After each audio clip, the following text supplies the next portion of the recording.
희망찾기 집행 책임자이신 오민규님의 발언 듣겠습니다. 예, 플랫폼 노동 희망찾기 집행 책임자 오민규라고 합니다. 사망사고는 맞는데 중대재해가 아니랍니다. 중대재해가 되려면 재해조사 대상 사망사고로 인정돼야 됩니다. 사업주가 안전보건 조치를 소홀히 한 탓에 벌어진 사고여야 한다는 거죠.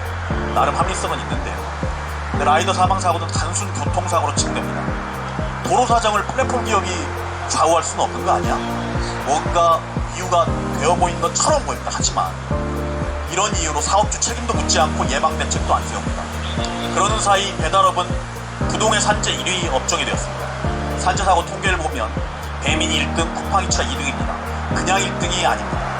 제조업과 건설업 산재사고를 모두 합쳐도 배달업 산재사고를 따라오지 못합니다. 타의 추종을 불허하는 산재 1위 업종입니다. 단순 교통사고로 치부하고 사업주 책임도 안 묻는 동안 근로감독과 산업안전감독도 부실했고 결국 1등이라는 오명은 4년째 변함이 없습니다. 죽음의 알고리즘을 근로감독, 산업안전감독 대상으로 삼아야 됩니다. 2주간 400건 이상, 수락률 90% 이상을 유지, 군포에서 죽어간 김용진 조합원이 충족시켜야 했던 쿠팡이츠 골드플러스 리워드 상위 그룹 조건입니다. 폭염과 폭우가 오가는 시점에 2주간 400건이면 이건 그냥 죽음의 알고리즘입니다.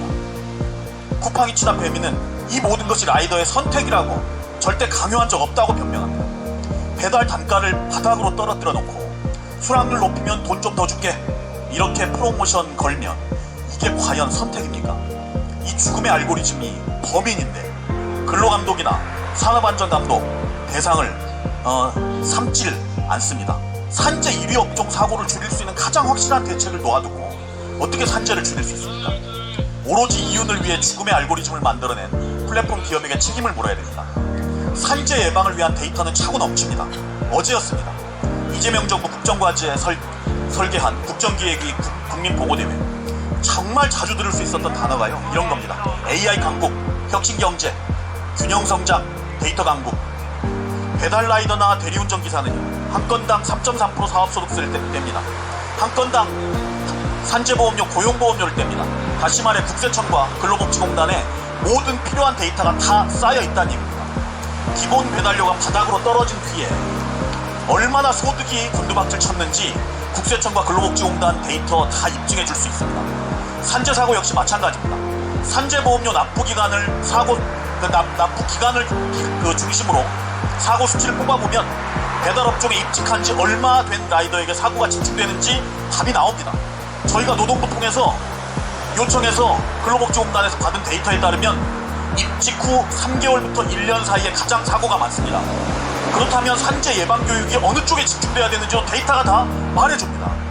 월별 사고 현황 데이터를 보면 계절별로 언제 사고가 많이 나는지, 교통사고 말고 계단에서 낙상사고는 없는지, 비율은 어느 정도인지, 추돌 사고가 많은지, 미끄러짐 사고가 많은지, 위험요인, 유해요인이 이 데이터 속에 다 들어있습니다. 데이터 강국, AI 강국, 백날 얘기만 하면 뭐랍니까? 인간을 위해서, 노동자를 위해서 작동을 하지 않는데 어떻게 해볼 수 없는 천재시변이라면 어쩔 수 없겠죠. 하지만 정부가 모든 데이터를 다 쥐고 있습니다. 산재 예방 대책을 수립할 모든 정보도 가지고 있습니다. 죽음의 알고리즘을 만들어낸 플랫폼 기업을 규제할 권한도 갖고 있습니다. 이 상태에서 대책을 수립하지 않는다면 라이더 사망사고는 정부가 방조한 인재입니다. 죽은 사람을 살려낼 수는 없습니다. 하지만 예고된 죽음을 막을 수는 있습니다. 오늘이 바로 내일을 바꾸는 첫날이어야 됩니다. 김용진 조합원이 죽어간 바로 그 자리가 출발점이 되었으면 좋겠습니다. 감사합니다. 예, 힘찬 발언 감사합니다. 같이 함께 외쳐보겠습니다.